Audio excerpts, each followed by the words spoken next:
മനസ്സിലാക്കുകയും പരിഗണിക്കുകയും ചേർത്ത് നിർത്തുകയും ചെയ്യുന്നതിലൂടെ കൂടെയുള്ളവർക്ക് ലഭിക്കുന്ന വലിയ പുണ്യത്തെക്കുറിച്ച് പഠിപ്പിക്കപ്പെട്ട മതമാണ് ഇസ്ലാം. ഇങ്ങനെ നമ്മൾ പരിശോധിച്ചാൽ ആർക്കും ബുദ്ധിമുട്ടുണ്ടാക്കാതെ, ആർക്കും പ്രയാസമുണ്ടാക്കാതെ, നമ്മളാൽ ഒരാളെയും വേദനിപ്പിക്കാതെ ഏറ്റവും നല്ല രൂപത്തിൽ ജീവിച്ചു പോകേണ്ടുന്നവനാണ് ഒരു വിശ്വാസി എന്നത് പരിശുദ്ധ ഖുർആനും പ്രവാചക സുന്നത്തും നമ്മളെ പഠിപ്പിക്കുകയുണ്ടായി. ഡിസംബർ മാസത്തിലാണ് നാം ഉള്ളത്. ഡിസംബർ 3 ലോക ഭിന്നശേഷി ദിനമായി ഡിസംബർ 3 ലോകം മുഴുവനും ഏറ്റെടുക്കുകയും അതുപോലെ തന്നെ അത്തരം പ്രയാസം അനുഭവിക്കുന്ന, വേദന അനുഭവിക്കുന്ന ആളുകൾക്ക് വേണ്ട സഹായങ്ങളും സഹകരണങ്ങളും എല്ലാം എത്തിക്കാൻ പ്രത്യേകം ശ്രദ്ധിക്കുകയും ചെയ്യുന്ന ഒരു ദിനാചരണത്തിന്റെ ദിവസങ്ങളിലൂടെയാണ് നമ്മൾ കടന്നു പോകുന്നത്. പരിശുദ്ധ ഖുർആനിലുള്ള അല്ലാഹു സുബ്ഹാനഹു വ തആല ഇത്തരം ആളുകളെ വിഷയം ആവർത്തിച്ച് ചർവണം പോലെ നമ്മളെ പഠിപ്പിക്കുന്നത് കാണാൻ കഴിയും.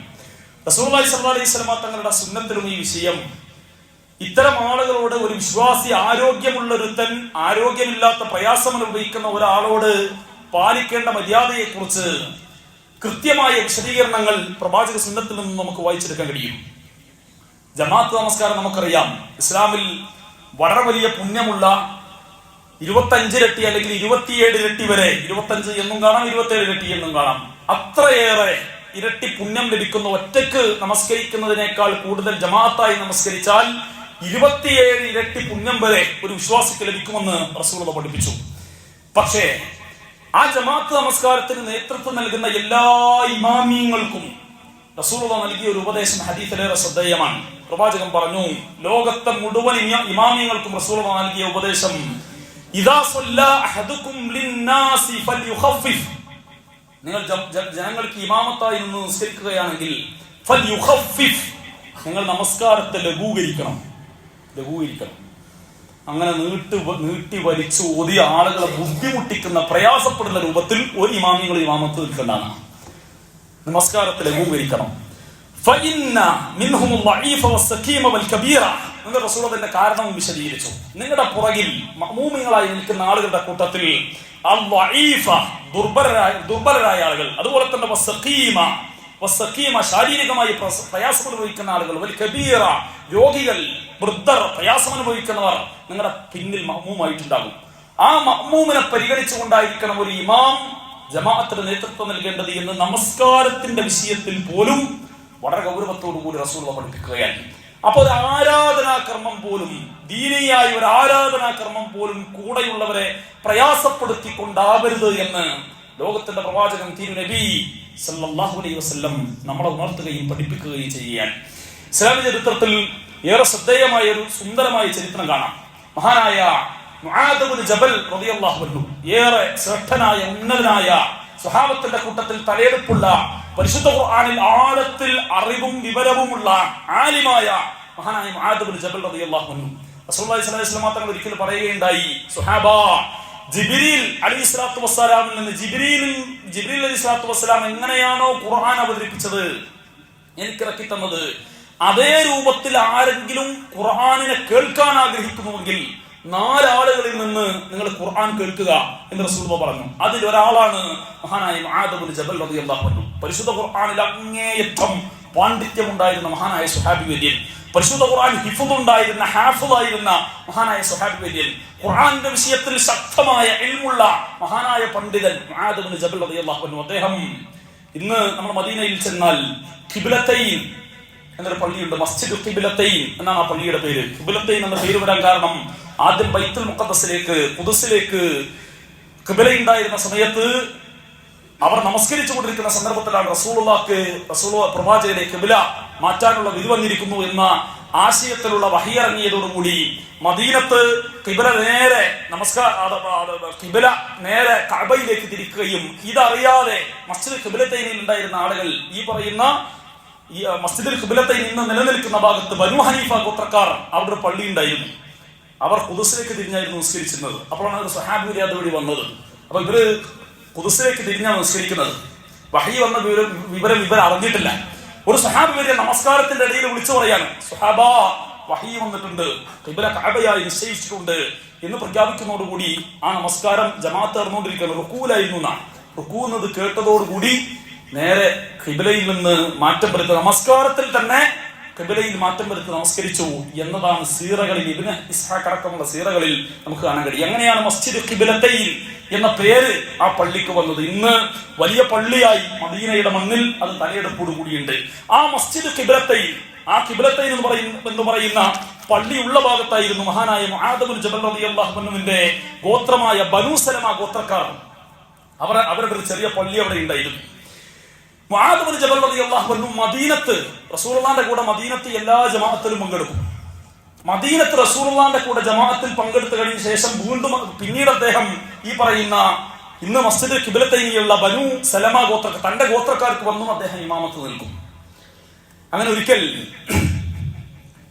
ഈ പറയുന്ന ബനൂ സലമ ഗോത്രക്കാർ വളരെ സാധാരണക്കാരാണ്, ഗ്രാമീണരാണ്. അവരുടെ കൂട്ടത്തിൽ നേതാവായി പണ്ഡിതനായുള്ള ഖുർആനിൽ ഇൽമുൽ ഉള്ളയാൾ മുആദ് ഇബ്നു ജബലാണ്.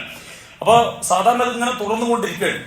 അങ്ങനെ ഒരു ദിവസം ഇശാ ജമാഅത്ത് മദീനത്തെ പള്ളിയിൽ റസൂലുള്ളാഹിന്റെ പള്ളിയിൽ നിന്ന് പ്രവാചകന്റെ കൂടെ ഇശാ ജമാഅത്ത് കഴിഞ്ഞ ശേഷം മഹാനായ മുആദ് ഇബ്നു ജബൽ റളിയല്ലാഹു അൻഹു തന്റെ ഗോത്രത്തിലേക്ക് വരികയാണ്. ഗോത്രത്തിൽ വന്നു, ബനൂ സലമ ഗോത്രത്തിൽ വന്നു. ആളുകൾ മുഴുവൻ അദ്ദേഹത്തെ കാത്തിരിക്കുന്നു. അദ്ദേഹം ഇമാമത്ത് നിന്നു. കൂടെയുള്ളവരെല്ലാം ഗ്രാമീണരാണ്. അദ്ദേഹം ഫാത്തിഹ കഴിഞ്ഞ് സൂറത്ത് അൽ ബഖറയാണ് ഓതിയത്. അൽ ബഖറയാണ് തുടങ്ങിയത് ഇശാഇന്. അപ്പൊ പള്ളിയിൽ നിന്ന് ബാങ്ക് കേട്ട് മുആദ് ഇബ്നു ജബൽ എത്തിയിട്ടുണ്ട്, നിസ്കാരം തുടങ്ങിയിട്ടുണ്ട് എന്നറിഞ്ഞ് കൃഷിസ്ഥലത്ത് നിന്ന് ഒരു സ്വഹാബി വൈദ്യൻ, ബനൂ സലമയിൽ തന്നെ പെട്ട കൃഷിസ്ഥലത്തുള്ള ഒരു സ്വഹാബി വൈദ്യൻ കൃഷി അപ്പൊ തന്നെ നിർത്തി ജമാഅത്തിന് വേണ്ടി ഓടി പള്ളിയിൽ വന്നു. പള്ളിയിൽ വന്ന് നിന്ന് നോക്കിയപ്പോ അൽ ബഖറ ഓതണം. കുറച്ചൊക്കെ കാത്തു നിന്നു. ഉപരി നിർത്താനുള്ള മട്ടും ഭാവമൊന്നുമില്ല. അൽ ബഖറ ഇങ്ങനെ തുടർന്ന് ഓതിക്കൊണ്ടുപോകണം. അദ്ദേഹത്തിന്റെ പ്രയാസത്തെ കൃഷി അവിടെ നിർത്തിവെച്ച് വന്നതാണ്. ജലസേചനത്തിന്റെ പണിയിലായിരുന്നു അത് നിർത്തിവെച്ചതെന്നാണ്. ഈ സ്വഹാബിയുടെ പ്രയാസമായപ്പോൾ അദ്ദേഹം നിസ്കാരം പൂർത്തീകരിക്കാൻ നിന്നില്ല. നിസ്കാരം അവിടെ അവസാനിപ്പിച്ചു. അദ്ദേഹം തിരിഞ്ഞുപോയി. നിസ്കാരം മുആദിന്റെ കൂടെ നിസ്കാരം പൂർത്തീകരിച്ചില്ല എന്നർത്ഥം. നമസ്കാരം കഴിഞ്ഞപ്പോൾ സ്വഹാബത്ത് മുആദിനോട് പറഞ്ഞു, ഒരാളിങ്ങനെ ഒന്ന് നിസ്കാരം പൂർത്തീകരിക്കാതെ പോയിട്ടുണ്ട് എന്ന് പറഞ്ഞപ്പോ മുആദ് ഇബ്നു ജബൽ റളിയല്ലാഹു അൻഹുവിന്റെ മറുപടി, അവനൊരു മുനാഫിക്കായിരിക്കാം, മുനാഫിക്കാവാൻ സാധ്യതയുണ്ട്. അവൻ മുഅ്മിനായിരുന്നെങ്കിൽ നമ്മളെ കൂടെ നിസ്കാരം പൂർത്തീകരിക്കുമായിരുന്നു എന്ന ഒരു കമന്റ്, എന്നൊരു സംസാരം സ്വാഭാവികമായി മുആദ് റളിയല്ലാഹു അൻഹുവിന്റെ വായിൽ നിന്ന് വീണുപോയി. ഈ വാർത്ത കേട്ട ആളുകൾ ഈ തിരിഞ്ഞുപോയ മനുഷ്യന്റെ അടുത്ത് പോയി പറഞ്ഞു, മുആദ് നിങ്ങളെ കുറിച്ച് മുനാഫിക്കാന്ന് പറഞ്ഞിട്ടുണ്ട്. നമ്മളെ കൂട്ടത്തിലുണ്ടോ അങ്ങനെ പലരും പോയി പിരിയേറ്റുന്നത്. ഇത് നല്ല തൊടിയും തൊങ്ങലൊക്കെ വെച്ച് അവിടെ പോയി പറഞ്ഞു ഈ മനുഷ്യനോട്, ഈ സ്വഹാബിനോട്, നിങ്ങളെ കുറിച്ച് മുനാഫിക്കാന്ന് പറഞ്ഞിട്ട്. ഈ സ്വഹാബി നേരെ റസൂലുള്ളാഹിന്റെ അടുക്കലേക്ക് പോയി, പ്രവാചകരെ എന്നെ കുറിച്ച് മുആദ് ഇബ്നു ജബൽ ഞാൻ മുനാഫിക്കാന്ന് പറഞ്ഞില്ല റസൂലെ, പ്രവാചകരെ നിങ്ങൾ മറുപടി പറയണം. അല്ലാഹുവിന്റെ റസൂൽ സല്ലല്ലാഹു അലൈഹി വസല്ലമ തങ്ങൾ മുആദ് ഇബ്നു ജബൽ റളിയല്ലാഹു അൻഹുവിനെ മദീനത്തെ പള്ളിയിലേക്ക് വിളിച്ചു വരുത്തി, സദസ്സിലേക്ക് വിളിച്ചു വരുത്തി. എന്നിട്ട് മുആദിനോട് ചോദിച്ചു, നീ അങ്ങനെ പറഞ്ഞു, മുനാഫിക്കാന്ന് പറഞ്ഞു? അതെ റസൂലെ ഞാൻ പറഞ്ഞു. പറയാനുള്ള കാരണം അദ്ദേഹം ഞങ്ങളുടെ കൂടെ നമസ്കാരം പൂർത്തീകരിച്ചില്ല. നമസ്കാരം തീരുന്നതിന് മുമ്പ് അദ്ദേഹം നമസ്കാരം അവസാനിപ്പിച്ച് തിരിഞ്ഞുപോയി. റസൂലുള്ള കൊണ്ട് ചോദിച്ചു, നീ അങ്ങനെ ചെയ്തോ? ആ സമയത്താണ് ഈ സ്വഹാബി വിശദീകരിച്ചത്, റസൂലെ ഞാനൊരു കർഷകനാണ്, കൃഷി ചെയ്യുന്ന പണിക്കിടയിലാണ് പള്ളിയിൽ നിസ്കാരം തുടങ്ങിയിട്ടുണ്ട് എന്നറിഞ്ഞ് ഞാൻ ഓടി വന്ന് നിസ്കാരത്തിൽ നിൽക്കുമ്പോ വലിയ സൂറത്താണ് അൽ ബഖറ എന്ന് ഓതുന്നത്. നമ്മൾ കർഷകരാണ്, വേറെ ഒരുപാട് പണിയുണ്ട്. അപ്പൊ അതുകൊണ്ട് തന്നെ എനിക്ക് പ്രയാസമായതുകൊണ്ട് ഞാൻ നിർത്തി തിരിഞ്ഞു പോയതാണ്. അതിനാണ് എന്നെ മുനാഫിക്ക് എന്ന് മുആദ് വിളിച്ചത്. റസൂലുള്ളാഹി നേരെ മുആദ് ഇബ്നു ജബൽ എന്ന് പറയുന്ന സമുന്നതനായ പരിശുദ്ധ ഖുർആനിൽ അങ്ങേയറ്റം ആഴമുള്ള അറിവുണ്ടായിരുന്ന മുആദിനെ നോക്കി റസൂലുള്ളാഹി പറഞ്ഞത്, അഫത്താനുൻ അൻത യാ മുആദ്, അഫത്താനുൻ അൻത യാ മുആദ്, അഫത്താനുൻ അൻത യാ മുആദ്. മുആദേ, നീ ഫിത്നക്കാരനാണോ? ആളുകളെ പ്രയാസപ്പെടുത്തിക്കൊണ്ട് ഫിത്നയാക്കിക്കൊണ്ടാണോ നിന്റെ നിസ്കാരം? നീ ഫിത്നക്കാരനാണോ മുആദ് എന്ന തിരിച്ചുള്ള മറുപടി റസൂലുള്ളാഹി വളരെ ശക്തമായ രൂപത്തിൽ ശകാരിച്ചു. അഥവാ ഒരു ആരാധനാക്രമം പോലും ആളുകളെ പ്രയാസപ്പെടുത്തിക്കൊണ്ടാവരുത് എന്ന് റസൂലുള്ളാഹി ലോകത്തെ പഠിപ്പിക്കുകയാണ്. അപ്പോ താൻ മുനാഫിക്കാന്ന് പറഞ്ഞു കേട്ട് സങ്കടപ്പെട്ട് ഈ സ്വഹാബി ഇങ്ങനെ നിൽക്കുകയാണ്. റസൂലുള്ളാഹി മനുഷ്യനെ സമാധാനിപ്പിക്കാൻ വേണ്ടി അദ്ദേഹത്തെ വിളിച്ചു വരുത്തിയ ഹദീസിലും സീറകളിലൊക്കെ ഉള്ളത് ഒരു ഫതന്ന, ഒരു നല്ല ചെറുപ്പക്കാരനായ ചുറുചുറുക്കുള്ള നല്ല ആരോഗ്യമുള്ള ഒരു ചെറുപ്പക്കാരനാണ്. അദ്ദേഹത്തെ വിളിച്ചിട്ട് റസൂലുള്ളാഹി അദ്ദേഹത്തോട് ചോദിക്കുകയാണ്, നിങ്ങൾ എന്താണ് അള്ളാഹിനോട് പ്രാർത്ഥിക്കാറുള്ളത്? നിങ്ങളുടെ വിഷയത്തിൽ നിങ്ങളുടെ ആരാധനാകർമ്മങ്ങൾ നിങ്ങൾ എങ്ങനെയാണ് അള്ളാഹിനോട് പ്രാർത്ഥിക്കാറുള്ളത്? അപ്പൊ ആ സ്വഹാബിന്റെ മറുപടി, റസൂലേ, ഞാൻ മുആദിനെ പോലെ എനിക്ക് ഖുർആനിൽ വലിയ ഇൽമൊന്നുമില്ല, വലിയ പാണ്ഡിത്യമൊന്നുമില്ല. ഞാൻ അല്ലാഹുവേ റബ്ബേ നീ എനിക്ക് സ്വർഗം തരണേ എന്ന് ഞാൻ പ്രാർത്ഥിക്കും. നരകത്തെ തൊട്ടി എന്നെ കാക്കണേ, നരകത്തിലേക്ക് എന്നെ ആക്കരുത് റബ്ബേ എന്ന് മാത്രമേ ഞാൻ പ്രാർത്ഥിക്കാറുള്ളൂ. മുആദ് പ്രാർത്ഥിക്കുന്ന പോലെ, മുആദ് ഖുർആൻ ഓതുന്ന പോലെ എനിക്ക് ഒരുപാട് ഖുർആൻ ഓതാൻ ഒരുപാട് പ്രാർത്ഥിക്കാറൊന്നും അറിയില്ല. ഈ മനുഷ്യൻ പറഞ്ഞു. ആ സന്ദർഭത്തിൽ റസൂലുള്ളാഹി പറഞ്ഞത്, അത് മതി, ഞങ്ങളൊക്കെ ചെയ്യുന്നത് തന്നെയാണ്. ഞങ്ങൾ കുറച്ച് ദിക്റും സ്വലാത്തൊക്കെ അധികരിപ്പിച്ച് ഒന്ന് ധാരാളമായി വിശാലമായി പലതും ചൊല്ലിപ്പറഞ്ഞ് ഞങ്ങൾ റബ്ബിനോട് തേടുന്ന വിഷയം തന്നെയാണ്. അല്ലാഹുവേ സ്വർഗ്ഗം താ, നരകത്തെ തൊട്ട് ഞങ്ങളെ രക്ഷിക്കണേ എന്നാണ് ഞങ്ങൾ പ്രാർത്ഥന. നിങ്ങളത് നേരിട്ട് റബ്ബിനോട് തേടുന്നു, ഞങ്ങളതൊന്ന് വിശാലമായി ചെയ്യുന്നു എന്ന് പറഞ്ഞ് റസൂലുള്ളാഹി പറഞ്ഞ് ആ മനുഷ്യനെ സമാധാനിപ്പിക്കാൻ. അങ്ങനെ ഈ മനുഷ്യൻ റസൂലുള്ളാഹിന്റെ ഈ സംസാരം കേട്ടപ്പോൾ ഈ സ്വഹാബി വര്യൻ അവിടുന്ന് തിരിച്ചു പോകുമ്പോ മുആദ് ഇബ്നു ജബൽ റളിയല്ലാഹു അൻഹുവിന്റെ മുഖത്ത് നോക്കി പറഞ്ഞു, ഞാൻ മുനാഫിക്കാണെന്നല്ല ഈ പറഞ്ഞത്, ഒരു യുദ്ധമോ ഒരു സംഘട്ടനമോ വരട്ടെ, ഞാൻ ആരാണെന്ന് മുആദ് നിനക്ക് ഞാൻ കാണിച്ചു തരാം എന്ന് മുഖത്ത് നോക്കി പറഞ്ഞിട്ടാണ് ഈ സ്വഹാബി വര്യൻ തിരിച്ചു പോകുന്നത്. അങ്ങനെ പിന്നീട് ഉഹദ് യുദ്ധത്തിന്റെ സന്ദർഭത്തിൽ വളരെ ശക്തമായ രൂപത്തിൽ ശത്രുക്കളോട് പോരാടി ഈ പറഞ്ഞ മനുഷ്യൻ ഷഹീദായി. ആ ജനാസയുടെ അടുക്കലൂടെ റസൂലുള്ളാഹി മുആദ് ഇബ്നു ജബൽ റളിയല്ലാഹു അൻഹു നടന്നു പോകുന്ന സന്ദർഭത്തിലാണ് റസൂലുള്ളാഹി സ്വല്ലല്ലാഹു അലൈഹി വസല്ലം തങ്ങൾ ഈ മയ്യത്ത് കാണിച്ചുകൊണ്ട് മുആദിനോട് പറഞ്ഞു, അദ്ദേഹം മുഅ്മിനായിരുന്നു, അദ്ദേഹം ശ്രദ്ധനായ വിശ്വാസിയായിരുന്നു എന്ന് ചൂണ്ടിക്കാണിച്ച ആ മയ്യത്ത് നോക്കി റസൂലുള്ളാഹി പറഞ്ഞു എന്ന് ഹദീസുകളിലും ഇസ്ലാമിക ചരിത്ര താളുകളിലും നമ്മൾ വായിച്ചെടുക്കും. അഥവാ ഏറ്റവും കൃത്യമായ രൂപത്തിൽ ആരാധനാകർമ്മങ്ങളുടെ മേഖലയിൽ പോലും ഒരു വിശ്വാസി തന്റെ കൂടെയുള്ളവരെ പരിഗണിച്ചുകൊണ്ടായിരിക്കണം ഓരോ വിഷയവും ശ്രദ്ധിക്കേണ്ടതെന്ന് ലോകത്തിന്റെ പ്രവാചകൻ തിരുനബി സല്ലല്ലാഹു അലൈഹി വസല്ലം തങ്ങൾ നമ്മളെ പഠിപ്പിക്കുകയാണ്. ഇതേ വിഷയം പഠിപ്പിച്ച കൂട്ടത്തിൽ തന്നെ റസൂലുള്ളാഹി പറഞ്ഞു, ഇദാ സ്വല്ലാ അഹദുക്കും ലിനഫ്സിഹി, ഇന്ന് നിങ്ങൾ ഒറ്റക്കാണോ നമസ്കരിക്കുന്നത്, ഫൽയുതവ്വിൽ, നിങ്ങളത് ദീർഘമാക്കിക്കോ, ദീർഘിച്ച് നമസ്കരിച്ചോ. മാഷാ, നിങ്ങൾ എത്രയാണോ ദീർഘിപ്പിക്കാൻ ഉദ്ദേശിക്കുന്നത് അത്രയേറെ നിങ്ങൾ ദീർഘിപ്പിച്ച് നമസ്കരിച്ചോളൂ. പക്ഷേ ജമാഅത്ത് നമസ്കാരമാകുമ്പോ കൂടെയുള്ളവരെ, പുറകിലുള്ള മഅ്മൂമിങ്ങളെ പരിഗണിക്കണമെന്ന് റസൂലുള്ളാഹി സ്വല്ലല്ലാഹു അലൈഹി വസല്ലം തങ്ങൾ വളരെ ഗൗരവത്തോടു കൂടി ഉണർത്തുകയാണ്. അതുപോലെ തന്നെ സമാധാനത്തിന്റെ, ശാന്തിയുടെ, ഒരു മനുഷ്യനെ സമാധാനപ്പെടുത്തുന്ന രൂപത്തിൽ റസൂലുള്ളാഹി ഈ വിഷയത്തിൽ പോലും അനേകം പരാമർശങ്ങൾ. നിൽക്കാൻ കഴിയുമെങ്കിൽ നിന്ന് നിസ്കരിച്ചോ, സുല്ലി ഖായിമൻ, നിൽക്കാൻ കഴിയുന്നവൻ നിന്ന് നിസ്കരിക്കുക. ഇനി നിൽക്കാൻ പ്രയാസമാണോ, ഫഇല്ലം തസ്തതി, ഇനി നിനക്ക് നിൽക്കാൻ കഴിയുന്നില്ലേ, ഫഖായിദൻ, നീ ഇരുന്നു കൊള്ളുക. ഫഇല്ലം തസ്തതി, ഇനി നിനക്ക് ഇരിക്കാനും കഴിയുന്നില്ലേ, ഫഅലാ ജംബി, നിനക്ക് എങ്ങനെയാണോ കിടന്നിട്ട് അതിന്റെ പാർശ്വത്തിൽ എങ്ങനെയാണോ നിനക്ക് നമസ്കരിക്കാൻ കഴിയുക ആ രൂപത്തിൽ നീ നമസ്കരിക്കുക എന്ന് പറഞ്ഞ് രോഗികളെ, പ്രയാസപ്പെടുത്തുന്നവരെ സാന്ത്വനിപ്പിച്ചുകൊണ്ടുള്ള റസൂലുള്ളാഹിന്റെ സംസാരം ഹദീസുകളിലെ ശ്രദ്ധേയമാണ്. ഇതേ രൂപത്തിൽ റസൂലുള്ളാഹി സ്വല്ലല്ലാഹു അലൈഹി വസല്ലം തങ്ങൾ 1400ഓളം വരുന്ന സ്വഹാബത്തുമായി മദീനത്ത് നിന്ന് ഏറെ പ്രസിദ്ധമായ ഇസ്ലാമിക ചരിത്രത്തിൽ ഏറെ ശ്രദ്ധേയമായ റസൂലുള്ളാഹിന്റെ ഏറ്റവും അവസാനത്തെ ഹജ്ജത്തുൽ വിദാഇന്റെ ഹജ്ജ് യാത്ര ഇസ്ലാമിക ചരിത്രത്തിൽ ഏറെ ശ്രദ്ധേയമാണ്. ആ ഹജ്ജ് യാത്രയിൽ റസൂലുള്ളാഹി തന്റെ കുടുംബക്കാരെ എല്ലാം പ്രവാചകന്റെ കൂടെ ചേർത്ത് നിർത്തി. ആ സന്ദർഭത്തിൽ പ്രവാചകന്റെ ഒരു അമ്മത്ത്, പ്രവാചകന്റെ ഒരു അമ്മായി, അവർ വലിയ പ്രയാസത്തിലാണ്. അപ്പൊ അവരുടെ വീട്ടിൽ ചെന്നു, നിങ്ങൾ ഹജ്ജിന് വരുന്നില്ലേ എന്ന റസൂലുള്ളാഹിന്റെ ചോദ്യം. അവർ പറഞ്ഞു, ഞാൻ രോഗിണിയാണ്, ഞാൻ പ്രയാസത്തിലാണ്, ബുദ്ധിമുട്ടാണ്, ഹജ്ജ് പൂർത്തീകരിക്കാൻ കഴിയുമെന്ന് എനിക്കറിയില്ല റസൂലേ, അതുകൊണ്ട് തന്നെ ഞാൻ വരുന്നില്ല, ബുദ്ധിമുട്ടിലാണ്. ആ സന്ദർഭത്തിൽ റസൂലുള്ളാഹി പറഞ്ഞു, റസൂലുള്ളാഹി അവരോട് നിർദ്ദേശിച്ച രംഗം കാണാം. യാ അമ്മത്ത്, എന്റെ പ്രിയപ്പെട്ട അമ്മായി, എവിടെയാണോ നിങ്ങൾക്ക് ഹജ്ജ് യാത്രയിൽ, ഹജ്ജിന്റെ കർമ്മങ്ങളിൽ എവിടെയാണോ നിങ്ങൾക്ക് പ്രയാസം നേരിടുന്നത് അവിടെ ഞാൻ ഹജ്ജ് അവസാനിപ്പിക്കും എന്ന നിയ്യത്തോടു കൂടി നിങ്ങൾ ഹജ്ജിൽ പ്രവേശിച്ചോ. എവിടെയാണോ പ്രയാസം അവിടെ നിന്ന് അവസാനിപ്പിച്ചോ. ഈ നിയ്യത്തോടു കൂടി നിങ്ങൾ ഞങ്ങളുടെ കൂടെ പോരൂ എന്ന് പറഞ്ഞുകൊണ്ട് റസൂലുള്ളാഹിന്റെ സാന്ത്വനപ്പെടുത്തലുകൾ.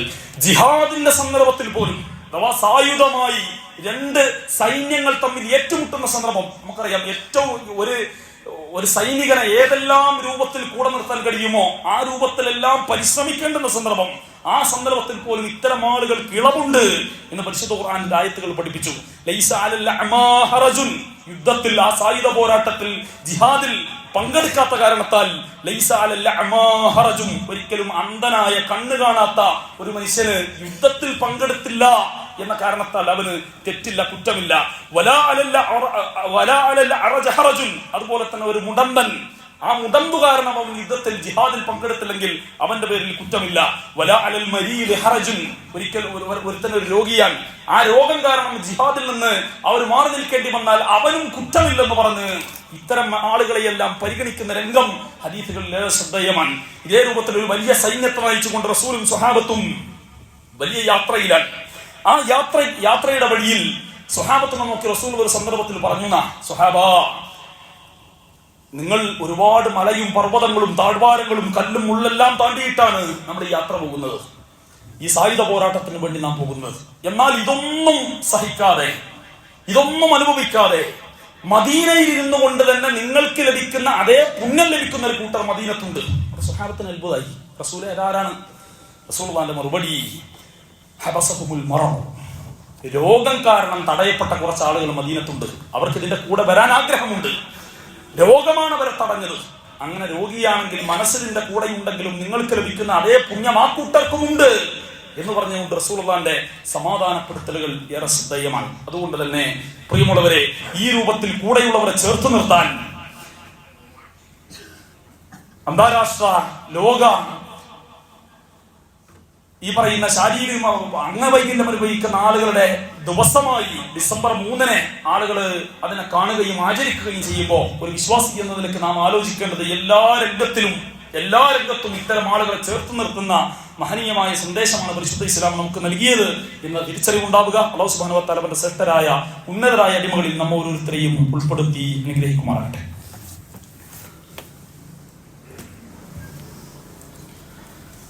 അൽഹംദുലില്ലാഹി റബ്ബിൽ ആലമീൻ വലാഖിബത്തു ലിൽ മുത്തഖീൻ വലാ ഉദ്വാന ഇല്ലാ അലൽ ളാലിമീൻ വനസല്ലി വസല്ലിമു അലാ ഖത്തമിൽ അംബിയാഇ വൽ മുർസലീൻ വഅലാ ആലിഹി വസ്വഹ്ബിഹി അജ്മഈൻ. അമ്മാ ബഅദ്. അല്ലാഹുവിന്റെ വിധിവിലക്കുകളും നിയമനിർദ്ദേശങ്ങളും ജീവിതത്തിന്റെ രഹസ്യ മേഖലകളിൽ സൂക്ഷ്മതയോടുകൂടി പാലിച്ച് തഖ്വയുള്ളവരായി ജീവിക്കണമെന്ന് ഒരിക്കൽ കൂടി ഓർമ്മപ്പെടുത്തുന്നു, വസിയത്ത് നൽകുന്നു. കൂടെയുള്ള സാമൂഹികമായി നമ്മുടെ കൂടെ ജീവിക്കുന്ന ഭിന്നശേഷിക്കാരായ, രോഗികളായ, വൃദ്ധരായ ആളുകളെ പരിഗണിക്കേണ്ടുന്ന രംഗങ്ങൾ പരിശുദ്ധ ഖുർആനും പ്രവാചക സുന്നത്തും നമ്മളെ പഠിപ്പിക്കുകയുണ്ടായി. ഒരിക്കൽ റസൂലുള്ളാഹിന്റെ വീട്ടിലേക്ക് മക്കയിൽ പ്രവാചകന്റെ വീട്ടിൽ വലിയൊരു മീറ്റിംഗ് നടക്കുകയാണ്, വലിയ ഒരു ചർച്ച നടക്കുകയാണ്. മക്കയിലെ പ്രസിദ്ധരായ ഉത്ബ, ശൈബ, അബൂ ജഹൽ, ഉമയ്യത്ത് ഇബ്നു ഖലഫ്, വലീദ് ഇബ്നു മുഗീറ, അഹ്നസ് പോലെയുള്ള മക്കത്തെ മുശ്രിക്കീങ്ങളിൽ സമുന്നതരായ നേതാക്കന്മാരാണ്. അവരുമായി റസൂലുള്ളാഹി ഒരു ചർച്ചയിലാണ്, വലിയ ചർച്ചയാണ്. റസൂലുള്ളാഹി വളരെ ആത്മാർത്ഥമായിട്ടാണ് ആ ചർച്ച നടത്തുന്നത്. കാരണം അവരാരെങ്കിലും ഇസ്ലാം സ്വീകരിച്ചാൽ മക്കയുടെ മണ്ണിൽ ഇസ്ലാമിന് വലിയ വേരോട്ടം ഉണ്ടാകും. ഈ ഒരു ഉദ്ദേശത്തിലാണ് റസൂലുള്ളാഹി അവരോട് ചർച്ച നടത്തുന്നത്. ആ സന്ദർഭത്തിലാണ് റസൂലുള്ളാഹിന്റെ വീട്ടിലേക്ക് മഹാനായ അബ്ദുല്ലാഹി ഇബ്നു ഉമ്മി മക്തൂം റളിയല്ലാഹു അൻഹു, കണ്ണ് കാണാത്ത സ്വഹാബിയാണ്, അദ്ദേഹം നേരെ വീട്ടിനുള്ളിൽ കയറി വന്നു. എന്നിട്ട് റസൂലുള്ളാഹിനോട് സംശയം ചോദിച്ചു. പ്രവാചകരെ, 2 റിപ്പോർട്ടുകൾ കാണാം.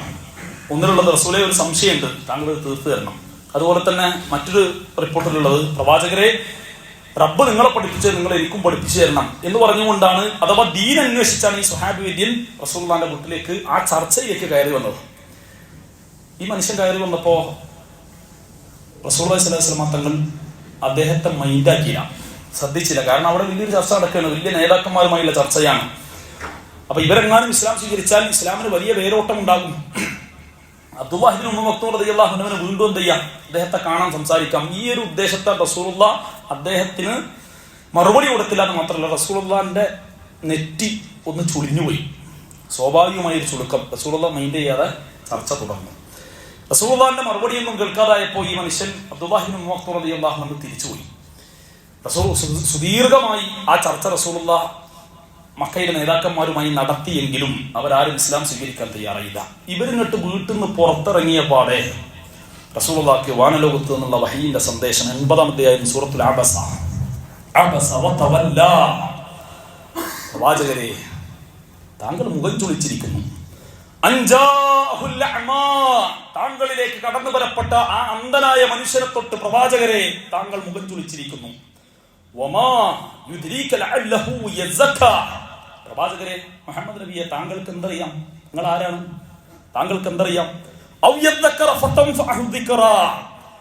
ആ വന്ന മനുഷ്യൻ ഒരു സംശയവും ചോദിച്ചാണ് താങ്കളുടെ അടുക്കിലേക്ക് കടന്നു വന്നത്. താങ്കൾക്ക് മറുപടി പറഞ്ഞുകൂടായിരുന്നു. താങ്കൾ എന്തിനു മുഖം ചുളിച്ചു? താങ്കൾ ആരാണ് റസൂലേ? എന്നാൽ താങ്കളുടെ കൂടെ ചർച്ചക്കിരിക്കുന്ന ആളുകൾ അവര് സ്വന്തം അഹങ്കാരം കാണിച്ച് സ്വന്തം ഞങ്ങളൊക്കെ പര്യാപ്തരാണ് എന്ന രൂപത്തിൽ വന്നിരുന്ന ആളുകളാണ്. നീ അവർക്ക് നേരെ ശ്രദ്ധ തിരിച്ചിരിക്കുന്നു. ഈ വന്ന സ്വഹാബിയുടെ ചോദ്യത്തിന് മറുപടി നൽകാതെ അവിടെയുള്ള ആ നേതാക്കന്മാർക്ക് നേരെ താങ്കൾ മുഖം തിരിച്ചിരിക്കുന്നു. പ്രവാചകരെ, ആ നേതാക്കന്മാർ ഇസ്ലാം വിശ്വസിച്ചില്ലെങ്കിൽ, ഇസ്ലാം സ്വീകരിച്ചില്ലെങ്കിൽ താങ്കൾക്ക് എന്താണ് ദണ്ണം? താങ്കൾ എന്തിനാണ് ആ വിഷയത്തിൽ പ്രയാസപ്പെടുന്നത്? എന്നാൽ താങ്കളുടെ അടുക്കിലേക്ക് ഓടി വന്ന മനുഷ്യനുണ്ടല്ലോ, അവൻ ഖുശൂഉള്ളവനാണ്, ഭയഭക്തിയുള്ളവനാണ്, അല്ലാഹുവിനെ പേടിക്കുന്നവനാണ്. അതുകൊണ്ട് തന്നെ അദ്ദേഹത്തിന്റെ വിഷയത്തിൽ ആ കാര്യത്തിൽ നിങ്ങൾ ശ്രദ്ധ കാണിക്കണമായിരുന്നു എന്ന് പറഞ്ഞ് മഹാനായ അബ്ദുല്ലാഹി ബിൻ ഉമ്മ മക്തൂം റളിയല്ലാഹു അൻഹുവിന്റെ സംശയത്തിന് നേരിയ രൂപത്തിൽ ഒന്ന് നെറ്റി ചുളിച്ച കാരണത്താൽ വാനലോകത്ത് നിന്ന് അന്ധനായ ഒരു സഹാബിയുടെ വിഷയത്തിൽ ഏകദേശം 5-6ഓളം ആയത്തുകൾ വഹിയായി റസൂലുള്ളാഹിക്ക് ഇറങ്ങിയതാണ് ഒരു സഹാബിയുടെ വിഷയത്തിൽ. ഇതിനുശേഷം അബ്ദുല്ലാഹി ബിൻ ഉമ്മ മക്തൂം റളിയല്ലാഹു അൻഹു ഒരു സദസ്സിലേക്ക് കയറി വന്നാൽ റസൂൽ എഴുന്നേറ്റ് അദ്ദേഹത്തെ കൈപിടിച്ച് തന്റെ അടുത്ത് കൊണ്ടുവന്നിരുത്തുന്ന പ്രവാചകൻ 10ലധികം തവണ പിന്നീട് തന്റെ നാട് വിട്ട് മദീനയിലെത്തി മദീന വിട്ട് പോയതിനു ശേഷം പ്രവാചകൻ മദീനക്ക് പുറത്തു പോകുമ്പോ തന്റെ നായിബായി, തന്റെ പകരക്കാരനായി, ഭരണാധികാരിയായി മദീനയിൽ 10ലധികം തവണ മഹാനായ അബ്ദുല്ലാഹി ബിൻ ഉമ്മ മക്തൂം റളിയല്ലാഹു അൻഹുവിനെ തന്റെ പകരക്കാരനായി ഭരണാധികാരിയായി നിശ്ചയിച്ചിരുന്നു എന്ന് ഹദീസുകളിൽ നമ്മൾ വായിക്കും. ഒരു കണ്ണ് കാണാത്ത ആളുടെ വിഷയത്തിൽ പടച്ച റബ്ബ് വഹീന്റെ അടിസ്ഥാനത്തിൽ റസൂലുള്ളാഹിയെ ഗുണദോഷിച്ചു എന്ന ഹദീസുകൾ, പരിശുദ്ധ ഖുർആനിലെ ആയത്തുകൾ നമ്മളെ പഠിപ്പിക്കുകയാണ്. അപ്പൊ ഇത്രയേറെ വലിയ ഗൗരവം ഈ വിഷയത്തിലുണ്ട് എന്ന ആത്മാർത്ഥമായ ചിന്ത നമുക്കുണ്ടാകണം. മാത്രമല്ല, ഹറാമായ പല വിഷയങ്ങളും, അഥവാ ഒരു മുസ്ലിം സൊസൈറ്റിക്ക്, മുസ്ലിം ഉമ്മത്തിൽ ഹറാമായത് പലതും ഇത്തരം ആളുകൾക്ക് അനുവദിച്ചു കൊടുക്കുന്ന രംഗവും ഹദീസുകൾ നമ്മൾ വായിക്കും. പുരുഷന്മാരെ സംബന്ധിച്ചിടത്തോളം സ്വർണം ധരിക്കൽ ഹറാമാണ്. അതൊരു പൊതു നിയമമാണ്. അത് കുട്ടിയാണെങ്കിലും വലിയ ആളാണെങ്കിലും. ചെറിയ കുട്ടിയാകുമ്പോൾ നിയമത്തിൽ വ്യത്യാസമൊന്നുമില്ല. കുട്ടിയല്ല, അതുകൊണ്ട് സ്വർണം ധരിക്കുക, ആ പരിപാടിയില്ല. ആണാണോ പുരുഷനാണോ സ്വർണം ഹറാമാണ്. എന്നാൽ സ്വർണം ധരിക്കാൻ അനുവാദം കൊടുത്തൊരു മനുഷ്യൻ മഹാനായ അർഫജത്ത് ഇബ്നു അസ്അദ് എന്ന് പറയുന്ന ഒരു സ്വഹാബി വര്യൻ, അദ്ദേഹത്തെ കുറിച്ച് ഹദീസിലുള്ളത് അദ്ദേഹത്തിന്റെ മൂക്ക് മുറിഞ്ഞു പോയിട്ടുണ്ട്. ജാഹിലിയ കാലഘട്ടത്തിലെ കുലാബ് യുദ്ധത്തിൽ അദ്ദേഹത്തിന്റെ മൂക്ക് മുറിഞ്ഞു പോയിട്ടുണ്ട്. ആ മുറിഞ്ഞ മൂക്കിന്റെ ഭാഗത്ത് അദ്ദേഹം ഒരു വെള്ളിയുടെ മൂക്കുണ്ടാക്കി സ്ഥാപിച്ചു. പക്ഷെ അത് ചീഞ്ഞളിയുകയും അതിൽ നിന്ന് അത് ഉണങ്ങാതിരിക്കുകയും ദുർഗന്ധം വരാൻ തുടങ്ങുകയും ചെയ്തപ്പോ സ്വർണത്തിന്റെ ഒരു മൂക്കുണ്ടാക്കി ധരിക്കാൻ റസൂൽ അനുവാദം കൊടുക്കുന്ന രംഗം ഹദീസുകൾ നമ്മൾ വായിക്കും. ആ പ്രയാസപ്പെടുന്ന ആൾക്ക് അതിനുള്ള അനുവാദം കൊടുത്തു എന്ന് കാണാം. അതുപോലെ തന്നെ പട്ടുവസ്ത്രം ധരിക്കൽ പുരുഷനെ സംബന്ധിച്ചിടത്തോളം ഹറാമാണ്, നിഷിദ്ധമാണ്. അതിന്റെ കാര്യകാരണങ്ങളെ കുറിച്ച് നമ്മൾ അന്വേഷിക്കേണ്ട. നിഷിദ്ധമാണെന്ന് പറഞ്ഞാൽ നിഷിദ്ധം തന്നെ. എന്നാൽ പട്ടുവസ്ത്രം ധരിക്കാൻ അനുവാദം കൊടുത്ത രണ്ടാളുകൾ, മഹാനായ അബ്ദുറഹ്മാൻ ബിൻ ഔഫ്, സുബൈർ ബിൻ അവ്വാം റളിയല്ലാഹു അൻഹു, രണ്ടാൾക്കും ശരീരത്തിൽ ശക്തമായി ചൊറിയായിരുന്നു. ചൊറി കൊണ്ട് പ്രയാസപ്പെട്ടിരുന്ന 2 സ്വഹാബിമാർ. ഈ രണ്ടാളുകൾക്കും പട്ടുവസ്ത്രം ധരിക്കാൻ റസൂൽ അനുവാദം കൊടുത്ത രംഗം ഹദീസുകൾ വായിക്കും. ഇങ്ങനെ ഏത് രൂപത്തിലാണോ പ്രയാസപ്പെടുന്ന ബുദ്ധിമുട്ട് അനുഭവിക്കുന്ന ആളുകളെ, രോഗികളെ എങ്ങനെയാണോ സാന്ത്വനപ്പെടുത്തേണ്ടത് ആ രൂപത്തിൽ സാന്ത്വനപ്പെടുത്തിയ രംഗം ഹദീസുകളിൽ ശ്രദ്ധേയമാണ്. അതുകൊണ്ട് തന്നെ ഈ ഒരു ദിനത്തിൽ, പ്രത്യേകിച്ചും ഈ ദിനാചരണവുമായി ബന്ധപ്പെട്ട ഈ ഒരു സന്ദർഭത്തിൽ ഇസ്ലാം പരിശുദ്ധ ദീൻ ഈ വിഷയത്തിൽ എടുക്കുന്ന നിലപാട് എന്താണ് എന്ന ആത്മാർത്ഥമായി തിരിച്ചറിവ് നമുക്കുണ്ടാകണം. അതുപോലെ തന്നെ നമ്മുടെ നാട്ടിൽ ഒരു ഇലക്ഷന്റെ ദിവസങ്ങൾ നമ്മളിലേക്ക് അടുത്തുകൊണ്ടിരിക്കുകയാണ്. നമ്മളൊക്കെ ജനാധിപത്യ രാജ്യത്ത്, ഇന്ത്യ എന്ന് പറയുന്ന ജനാധിപത്യ മഹാരാജ്യത്ത് ജീവിക്കുന്ന ആളുകളാണ്. തെരഞ്ഞെടുപ്പിന്റെ സന്ദർഭത്തിൽ വിശ്വാസി എല്ലാ നിലക്കും അവന്റെ നാവിനെ സൂക്ഷിക്കാൻ കടപ്പെട്ടവരാണ് വിശ്വാസി. തന്റെ സഹോദരനെ കുറിച്ച് അവൻ ഇഷ്ടമില്ലാത്തത് പറഞ്ഞാൽ, അവന്റെ രഹസ്യങ്ങൾ ചൂഴ്ന്നന്വേഷിച്ച് പറയൽ. പരിശുദ്ധ ഖുർആൻ ആ വിഷയത്തെ പറഞ്ഞത് നിങ്ങൾ ഒരിക്കലും നിങ്ങളുടെ കൂടെയുള്ള സഹജീവികളുടെ രഹസ്യങ്ങൾ നിങ്ങൾ ചൂഴ്ന്നന്വേഷിക്കരുത്. അത് സ്ഥാനാർത്ഥിയാണെങ്കിലും അല്ലാത്തവരാണെങ്കിലും ഒക്കെ അങ്ങനെ തന്നെ. സ്ഥാനാർത്ഥിക്ക് വേറെ നിയമവും അത് അണികൾക്ക് വേറെ നിയമമൊന്നുമില്ല. നിങ്ങൾ നിങ്ങളുടെ കൂടെയുള്ള സഹജീവികളുടെ രഹസ്യങ്ങൾ ചൂഴ്ന്നന്വേഷിക്കരുത്. അങ്ങനെ അത് ചൂഴ്ന്നന്വേഷിച്ച് അവന്റെ പ്രശ്നങ്ങൾ എടുത്തു പറഞ്ഞാൽ തന്റെ മരിച്ചു കിടക്കുന്ന സഹോദരന്റെ പച്ച മാംസം ഭക്ഷിക്കുന്നതിന് തുല്യമാണ്. അങ്ങനെ ഒരു മയ്യത്തിന്റെ മാംസം ഭക്ഷിക്കാൻ നിങ്ങൾ ആരെങ്കിലും ഇഷ്ടപ്പെടുന്നുണ്ടടാ എന്നാണ് ഖുർആന്റെ ചോദ്യം. അപ്പൊ ഈ രൂപത്തിൽ നാവിനെ ശക്തമായ രൂപത്തിൽ വിശ്വാസികൾ ശ്രദ്ധിക്കണം. അത് രാഷ്ട്രീയമായാലും അത് ദീനായാലും ഒക്കെ ഒരു വിശ്വാസിയെ സംബന്ധിച്ചിടത്തോളം അത് ഗൗരവത്തോടു കൂടി പ്രത്യേകിച്ചും ഈ സന്ദർഭത്തിൽ നമ്മൾ ശ്രദ്ധിക്കണമെന്ന അർത്ഥം ഒന്ന്. രണ്ടാമത്തേത്, വോട്ടെടുപ്പ് വരുന്ന 11-ാം തീയതിയാണ്. എല്ലാ ആളുകളും, വോട്ട് ചേർത്ത എല്ലാ ആളുകളും ആ ദിവസം ഇത് വാർഡിന്റെ ഇലക്ഷൻ അല്ലേ, പഞ്ചായത്ത് ഇലക്ഷൻ അല്ലേ എന്ന് പറഞ്ഞു മാറി നിൽക്കരുത്. ജനാധിപത്യപരമായി നമ്മുടെ അവകാശങ്ങൾ നേടിയെടുക്കാൻ, അല്ലെങ്കിൽ കൃത്യമായി ജനാധിപത്യ സംവിധാനത്തോടു കൂടി നമ്മുടെ നാട്ടിൽ നടക്കുന്ന ഒരു ഇലക്ഷനാണ്. ജനാധിപത്യ മൂല്യങ്ങൾക്ക് ആവേശം പകരുന്ന ആളുകളുടെ കൂടെ നിൽക്കാൻ നമുക്ക് കഴിയണം. അത് വോട്ടെടുപ്പിലൂടെ മാത്രമേ സാധിക്കുള്ളൂ. നമ്മുടെ നാടിന്റെ ഉയർച്ചക്ക്, വളർച്ചക്ക്, പുരോഗതിക്ക്, അതുപോലെ തന്നെ ദഅവത്തിന്, ഈ നാടിന്റെ കെട്ടുറപ്പിന് ഇതേറെ അനിവാര്യമാണ്. നമ്മുടെ ഇലക്ഷനെതിരല്ല, വോട്ട് ചെയ്യണ്ട എന്ന് പറയുന്നവരല്ല നമ്മൾ ഈ സംവിധാനത്തിന്റെ കൂടെ ചേർന്ന് നിൽക്കുന്നവരാണ്. അപ്പൊ ജനാധിപത്യപരമായി അത്തരം മേഖലകളിൽ പോകുന്ന വിഭാഗത്തിന്റെ കൂടെ ചേർന്ന് നിന്ന് അവർക്ക് വോട്ട് നൽകാൻ നമുക്ക് കഴിയണം. മതങ്ങളോട്, മതവിശ്വാസങ്ങളോട് യുദ്ധം പ്രഖ്യാപിച്ചവരാണ് എന്ന് പറയുന്ന ആൾക്കാർ നമ്മുടെ നാട്ടിൽ തന്നെ ഉണ്ട്. ഇതേ ഇലക്ഷനുമായി അത്തരം ആളുകളും സജീവാണ്. അത്തരം മതമൂല്യങ്ങൾക്ക് വിരുദ്ധമായി നിൽക്കുന്ന ആളുകളുടെ കൂടെ ചേരാതെ ജനാധിപത്യ വിശ്വാസത്തിന്റെ കൂടെ നിന്ന്, അതുപോലെ തന്നെ പല ആൾക്കാരുണ്ടാവും, വ്യത്യസ്ത സ്വരങ്ങളുണ്ടാവും. ഒരു തെരഞ്ഞെടുപ്പിന്റെ സന്ദർഭമാകുമ്പോൾ വ്യത്യസ്ത സ്വരങ്ങൾ നമ്മുടെ നാട്ടിൽ സജീവാൻ ഭിന്നിച്ചു പോയ ആളുകളുണ്ടാവും. പല രൂപത്തിലും വോട്ട് ചോദിക്കുന്ന ആളുകളുണ്ടാവും. മുസ്ലിം ഉമ്മത്തിനെ ഏകീകരിച്ച് നിൽക്കാൻ കഴിയുന്ന ഒരു സംവിധാനം, ഒരു രാഷ്ട്രീയ സംവിധാനം ഇന്ന് നമ്മുടെ നാട്ടിലുണ്ട്. മതത്തിന്റെ പേര് പറഞ്ഞ്, അതുപോലെ തന്നെ രാഷ്ട്രീയ കൊലപാതകങ്ങൾക്ക് മതത്തിന്റെ പരിവേഷം നൽകി പല പ്രശ്നങ്ങളും ഇളക്കിവിടുന്ന ആളുകളും നമുക്കിടയിലുണ്ട്. ഇവിടെ സമാധാനത്തോടുകൂടി, ശാന്തിയോടുകൂടി വിഷയങ്ങളെ കൈകാര്യം ചെയ്യുന്ന ഒരു മുസ്ലിം പ്ലാറ്റ്ഫോം, എല്ലാ സംഘടനക്കാരെയും ഒരുമിച്ചിരുത്താൻ കഴിയുന്ന, മുസ്ലിമീങ്ങളുടെ വിഷയത്തിൽ ഏകീകരിച്ച് നിൽക്കാൻ കഴിയുന്ന ഒരു